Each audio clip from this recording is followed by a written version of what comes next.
आप सभी को राम राम। जब हमारे राम लला को उन्हीं के घर से बेदखल कर दिया गया तो हम अपने घर में इतने शान के साथ कैसे रह सकते हैं। मुगल शासकों के अत्याचार और अयोध्या के तबाही के विरोध में इस एक सवाल के साथ शुरुआत हुई थी सूर्यवंशी क्षत्रियों के विरोध की। उन्होंने प्रतिज्ञा ली कि कभी भी वे अपने सर पर पगड़ी नहीं बांधेंगे, न ही अपने पाँव में चमड़े की चप्पल पहनेंगे। जब तक उनके रामलला घर वापस नहीं आते, एक क्षत्रिय के लिए उसका मान धर्म ही सबसे बड़ा होता है। और 500 साल बाद सूर्यवंशी क्षत्रियों को उनका मान, उनका धर्म फिर से मिल गया है। ये कहानी है उस ऐतिहासिक संघर्ष की जो 500 वर्षों तक चला। ये कहानी है उस तपस्या की जो करोड़ों भक्तों ने साथ मिलकर निभाई। ये कहानी है आस्था की, इंतजार की, भक्ति की। ये कहानी है अयोध्या के राम मंदिर की।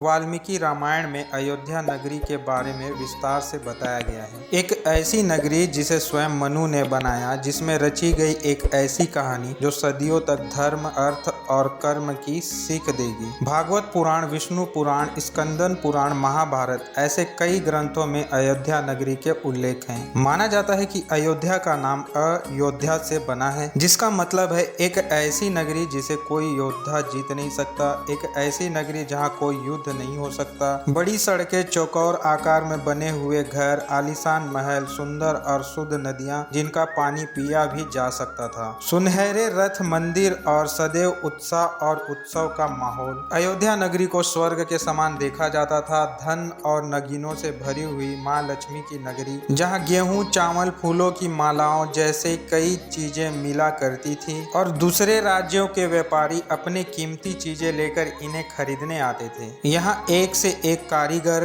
कवि, संगीतकार, कलाकार, नृत्यकार हुआ करते थे। हर घर, हर गली में कहीं पे संगीत होता था तो कहीं मंत्रों का जाप किया जाता था। अयोध्या को सप्तरूपी में से एक माना जाता है, जो इस शहर की महानता और इतिहास को दर्शाता है। माना जाता है कि रामायण के बाद प्रभु श्री राम ने वैकुंठ धाम जाकर समाधि ले ली थी, जिसके बाद उनके पुत्र कुश ने भगवान राम की याद में कई मंदिर भी बनवाए। इसके बाद प्रभु श्री राम की 44 पीढ़ियों ने यहाँ राज किया, जिसके आखिरी राजा थे राजा बृहतबल। लेकिन महाभारत की युद्ध में राजा बृहतबल की मृत्यु हो जाने के बाद अयोध्या उजड़ सी गई। कई सालों बाद माना जाता है कि राजा विक्रमादित्य ने एक बार फिर उन मंदिरों को बनवाया और अयोध्या की रौनक लौट आई। कहते हैं उन्होंने एक बड़े से मंदिर का निर्माण करवाया था। ये मंदिर काले रंग के कसौटी पत्थर के 84 खम्भों पर बना था। अगले कई सालों तक अलग अलग राजाओं ने अयोध्या और वहां के मंदिरों की देखरेख की। कई ऐसे पुराने चाइनीज और यूरोपियन ट्रैवल्स हैं, उन्होंने जन्मभूमि मंदिर के बारे में बताया और कहा कि इस भूमि पर रामनवमी के अवसर पर अधिक संख्या में लोग इकट्ठे होते थे। लेकिन 1516 में वो हुआ जिसके बाद सब कुछ बदल गया, क्योंकि यही वो साल था जब भारत में आया मुगल बादशाह बाबर। 14वीं सदी आते आते भारत में मुगल राज बहुत तेजी से फैल चुका था। लोगों पर जुल्म किए जाते थे, पूरी बस्तियां उजाड़ दी जाती थी और हमारे मंदिरों को लूटकर उन्हें तबाह कर दिया जाता था। धीरे धीरे अपना साम्राज्य बढ़ाते बढ़ाते बाबर अयोध्या पहुंचा। 1527 से 28 के बीच बाबर का शिकार हुआ श्री राम का जन्मभूमि पर। माना जाता है कि बाबर के हुक्म पर उसके सेनापति मीर बाकी ने राम जन्मभूमि मंदिर को तबाह कर दिया। मंदिर की मूर्तियों और कालकृतियों को नष्ट कर दिया गया, गर्भगृह को तोड़ दिया गया।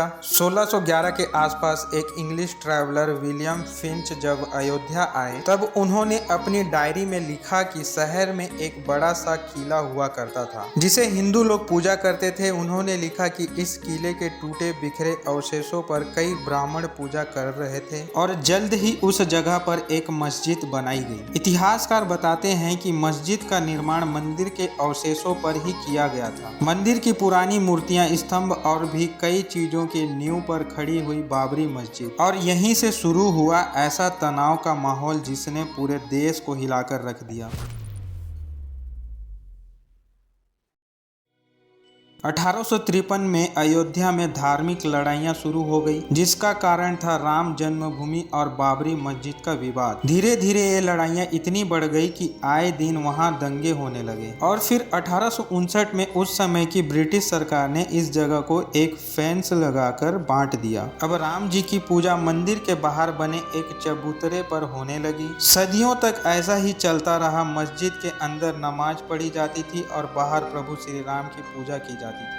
अब लोगों के सब्र का बांध टूटने लगा था। 1949 में अचानक मंदिर में राम जी और सीता जी की मूर्तियां पाई गई। कुछ लोग कहते हैं रात को छुपकर इस मूर्तियों को मस्जिद में रखा गया था। सुबह जैसे ही ये बात सामने आई, अयोध्या का नजारा ही बदल गया। कुछ साल बाद 1984 में विश्व हिंदू परिषद ने राम मंदिर के पूर्ण निर्माण के लिए एक अभियान की शुरुआत की। देश भर के हिंदू समुदाय इस लड़ाई के लिए सामने आए और इस अभियान का असर कुछ ऐसा था कि गवर्नमेंट ज्यादा दिन तक इसे नजरअंदाज नहीं कर पाई। और फिर सन 1986 में अदालत ने एक फैसला लिया। फैजाबाद जिला न्यायालय ने बाबरी मस्जिद के दरवाजे खुलवाने के आदेश दिए, जिससे लोगों को वहां पूजा करने की अनुमति मिली। लेकिन लोगों के लिए इतना काफी नहीं था। वो राम मंदिर का पूर्ण निर्माण करना चाहते थे। इसी बात को फैलाने के लिए 1990 में LK आडवाणी जी ने इस रथ यात्रा का आयोजन किया, जिसने इस मुद्दे को राजनीतिक मंच तक पहुंचा दिया। लेकिन धीरे धीरे कई हादसे होने लगे और देश के हालात हिंसक हो गए। 6 दिसंबर 1992 हजारों कार सेवक भारत के अलग अलग कोने से अयोध्या में इकट्ठे हुए। अचानक भीड़ बेकाबू हो गई और बाबरी मस्जिद में घुस गई। देखते ही देखते मस्जिद की दीवारें गिरने लगी और कुछ ही देर में बाबरी मस्जिद ध्वस्त हो चुका था। सिचुएशन को कंट्रोल करने के लिए पुलिस ने यहाँ गोलियां और लाठी चलानी शुरू की, जिसमें कई कार सेवकों ने अपनी जान गंवाई और फिर पूरे देश में दंगे और अटैक्स का सिलसिला शुरू हुआ। मामले की जांच के लिए एक कम्युनिटी बनाई गई और साथ ही भारतीय पुरातत्व सर्वेक्षण को इस विवादित जमीन की खुदाई करने का आदेश दिया गया। इस जांच में ऐसे कई एविडेंस सामने आए जो इस तरफ इशारा कर रहे थे कि वहां मंदिर था, जैसे कुछ काले रंग के कसौटी पत्थरों से बने स्तंभ। सालों तक कोर्ट में इस केस की सुनवाई चलती रही और फिर 2010 में इलाहाबाद हाई कोर्ट ने एक निर्णय लिया, जिसमें स्थल को 3 हिस्सों में बांट दिया गया। लेकिन ये समाधान किसी को भी मंजूर नहीं था और शुरुआत हुई एक लंबी कानूनी लड़ाई की। एक लंबे इंतजार और कई सुनवाइयों के बाद आखिरकार 9 नवंबर 2019 को भारत के सुप्रीम कोर्ट ने इस मुद्दे पर ऐतिहासिक निर्णय दिया। कोर्ट ने राम जन्मभूमि को रामलला को सौंप दिया और साथ ही अयोध्या में ही एक अलग स्थल पर मस्जिद बनाने के लिए एक अलग स्थल भी दी। और इस फैसले ने एक लंबी लड़ाई को शांत किया और अयोध्या ने कई सालों बाद एक नई खुशहाल सुबह देखी। कोर्ट का ऑर्डर आते ही 2020 में अयोध्या में प्रभु श्री राम के मंदिर के पूर्ण निर्माण का काम शुरू हुआ। एक ऐसा मंदिर जो न सिर्फ भव्यता में बल्कि आस्था और समृद्धि में भी परिपूर्ण होगा। इस मंदिर का निर्माण न केवल ईंट और पत्थर से बल्कि करोड़ों भारतीयों की आस्था और समर्पण से किया गया। और अब जनवरी 2024 में भक्तों के लिए मंदिर खुल चुका है। ये मंदिर सिर्फ एक धार्मिक स्थल नहीं बल्कि एकता और समर्पण की नई पहचान है। तो आपका इस बारे में क्या विचार है, कमेंट में जरूर बताइए। और वीडियो अच्छा लगा हो तो वीडियो को लाइक और शेयर जरूर करें ताकि हम और अच्छी वीडियो आपके लिए बनाएं। और हमारे चैनल पर नए आए हैं तो चैनल को सब्सक्राइब कर ले। धन्यवाद।